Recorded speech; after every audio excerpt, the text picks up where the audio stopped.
আউযু বিল্লাহি মিনাশ শাইতানির রাজিম। বিসমিল্লাহির রহমানির রহিম। ওয়েলকাম বন্ধুগণ, আসসালামু আলাইকুম। আজকে যে বিষয়টি নিয়ে আলাপ করব সে বিষয়টি এমনই মুখরোচক যে সমাজের অলিতে গলিতে এটা ছড়িয়ে আছে। কবর আযাব আছে কি নেই এই নিয়ে নানা রকম জল্পনা কল্পনা চলছে। কোরআন বলে কবর আযাব চলছে, কিন্তু জাহিল বলে সব মিছা কথা, কোনো কবর আযাব নাই। আসুন বিষয়টা আমরা একটু পর্যালোচনা করে দেখি। কবর আযাব সম্পর্কে আল কোরআনের বর্ণনা, এটি পাবেন আপনারা আল ফিকহুল আকবর, হযরত ইমাম আবু হানিফা রাহমাতুল্লাহ আলাইহির এই গ্রন্থে কবরের অবস্থা সম্পর্কে আল কোরআনের বর্ণনা। আল কোরআন কবরের অবস্থা সম্পর্কে বর্ণনা দিয়েছে, হাদিসে তো আছেই। সে বর্ণনাটা কি? যখন তাদের কারো মৃত্যু উপস্থিত হয় তখন সে বলে, হে আমার রব, আমাকে পৃথিবীতে পুনরায় প্রেরণ করুন, যাতে আমি ভালো কাজ করতে পারি যা আগে করিনি। কিন্তু কখনো এরূপ হবার নয়। এতো তার মুখের উক্তি। তাদের জন্য রয়েছে বারজাক, যেখানে তারা থাকবে পুনরায় জীবিত হয়ে ওঠার দিন পর্যন্ত। এটি 23 নম্বর সূরা, আয়াত নাম্বার হলো 99 ও 100। এই আয়াত আমরা পরে দেখব। কোরআনের আয়াত আমি একটু পরে দেখাচ্ছি। এখানে বাংলাটা হুবহু তুলে দেওয়া হয়েছে। হযরত ইমাম আবু হানিফা রাহমাতুল্লাহ আলাইহি আয়াতে কোনো রকমের গরমিল করেননি, হুবহু তুলে দিয়েছেন এবং অনুবাদক সেই আয়াতটি অনুবাদ করে এখানে আপনাদেরকে দেখাচ্ছেন। তার মানে আমরা কোরআন পড়ছি আসলে। এখন এইখানে প্রশ্ন ওঠে যে যদি কোন রকমের শাস্তি না থাকে কবরে, অথবা যদি কোন রকম ভয় ভীতির কারণ না হয়ে থাকে, তাহলে মৃত ব্যক্তি আল্লাহর কাছে কেন প্রার্থনা করবে যে তাকে পুনরায় ফেরত পাঠানো হোক, যাতে সে ভালো আমল করতে পারে? এই প্রশ্নটা থেকে যাচ্ছে এবং এই প্রশ্নের জবাব একটাই, সেটা হলো আযাব আছে। আযাব আছে, আযাব না থাকলে এই প্রার্থনা সে করত না এবং তাকে কখনো ফেরত পাঠানো হবে না, এ কথাও আল্লাহ পাক জানিয়ে দিচ্ছে। দ্বিতীয় যে আয়াতটি, সেটা হলো তাদের সকাল সন্ধ্যায় উপস্থিত করা হয় আগুনের সামনে, এবং যেদিন কিয়ামত ঘটবে সেদিন বলা হবে ফেরাউনের সম্প্রদায়কে নিক্ষেপ করো কঠিন শাস্তিতে। 40 নম্বর সূরার 46 নম্বর আয়াত। সকাল এবং সন্ধ্যায় পালা করে নির্দিষ্ট সময়ে রুটিন করে এই পাপীদেরকে আগুনের সামনে হাজির করা হয় বলে বলা হচ্ছে। আগুনের সামনে হাজির করা মানে কি? এটা কি খুব আরামের বিষয় না আযাবের বিষয়?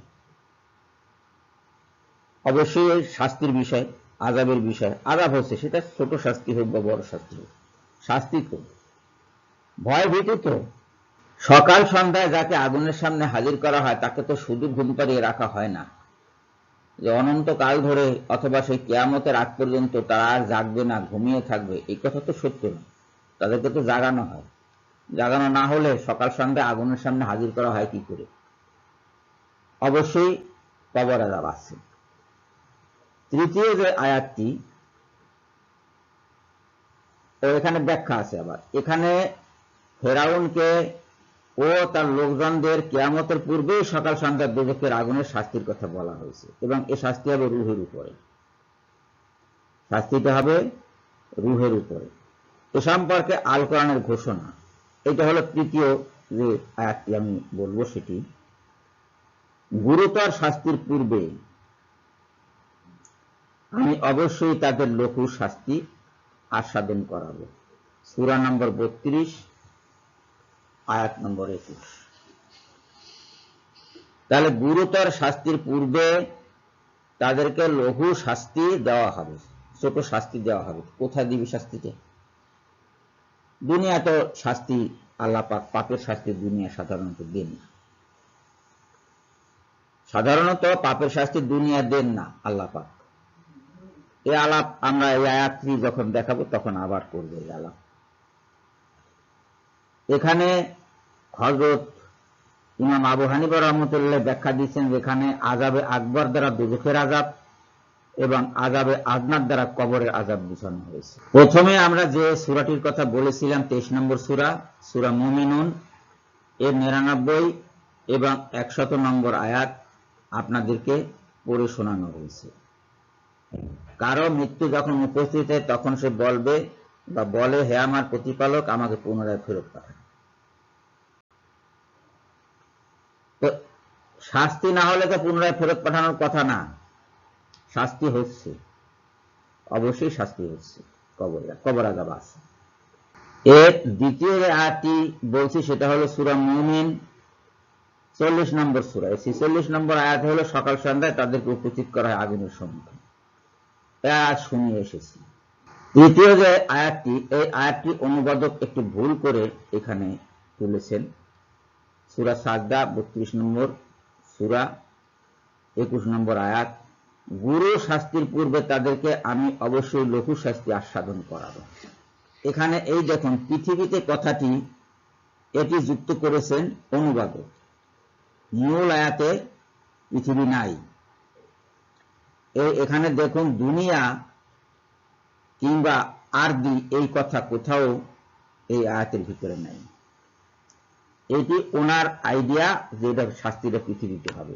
আসলে পাপীদের শাস্তি পৃথিবীতে হয় না। পৃথিবীতে যদি পাপের শাস্তি হতো তাহলে ফেরাউন অত পাপ করতে পারত না, ধর্ষক সেঞ্চুরি করতে পারত না।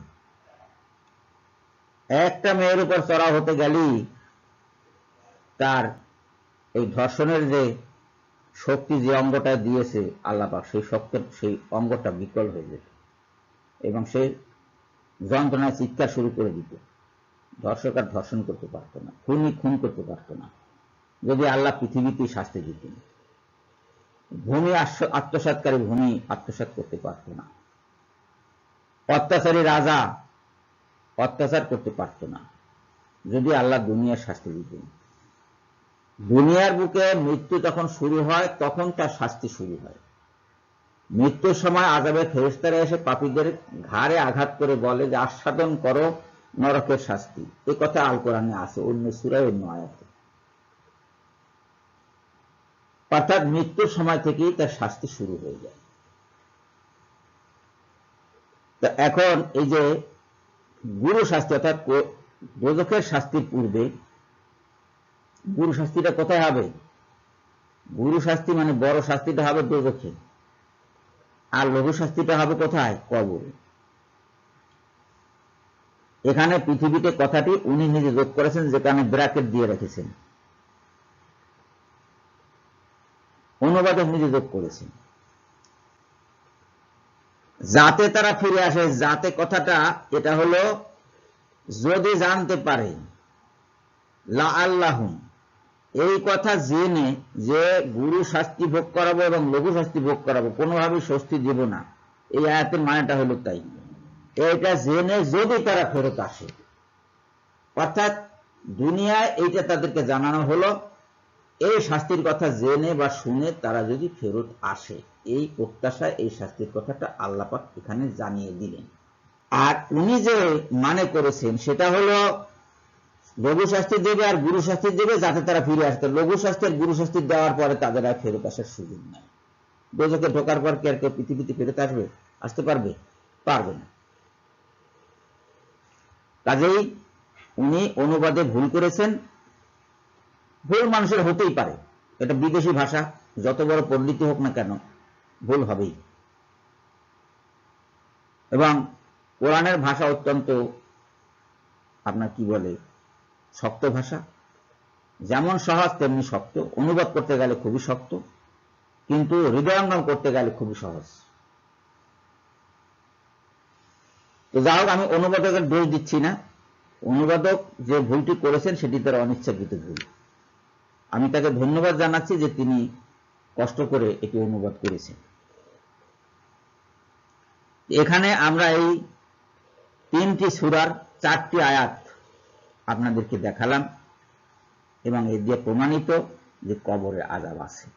যারা বলছে যে কবরে আযাব নাই, তারা বিভ্রান্ত এবং তারা নিজেদের মতে অবিচল থাকার জন্য এবং নিজেদের পৃথিবীর বুকে সম্মানজনক স্থান করে নেয়ার জন্য তারা এই কথাগুলো বলছে।